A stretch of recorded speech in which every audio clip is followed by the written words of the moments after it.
Berikut adalah 3 mekanisme inti untuk mengurangi konflik kepentingan pemilik manajer.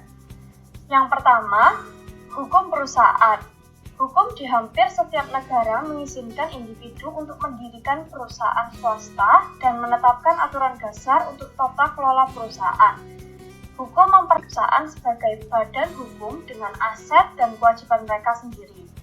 Hukum perusahaan memungkinkan adanya variasi dalam banyak aspek tata kelola, termasuk hak suara dan aturan pemilihan direktur.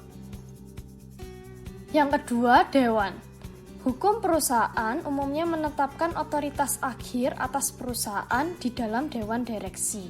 Karena dewan adalah otoritas hukum tertinggi atas perusahaan, maka identitas pemilihan dan metode operasinya sangat penting bagi tata kelola perusahaan. Yang ketiga, kontrak kompensasi. Item penting dan seringkali kontroversial di antara rangkaian pengaturan tata kelola perusahaan pelengkap adalah pengaturan kompensasi untuk eksekutif. Dalam pandangan efisiensi, skema kompensasi yang diamati mencerminkan tuntutan pasar yang kompetitif untuk bakat eksekutif senior. Kontroversi muncul dari kekhawatiran bahwa dewan direksi terkadang tidak dapat dijangkau oleh para eksekutif yang gajinya harus mereka tetapkan.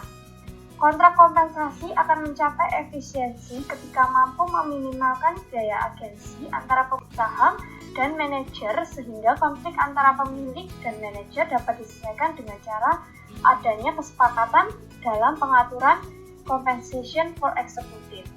Kompensasi ini diberikan dengan tujuan untuk menghargai kinerja masa lalu dan untuk memotivasi beberapa kinerja masa depan agar tujuan yang direncanakan oleh owner dapat tercapai. Rencana intensif tersebut akan berdampak pada kinerja harga saham perusahaan dan dapat mengurangi biaya agensi karena pendapatan manajer berupa opsi saham.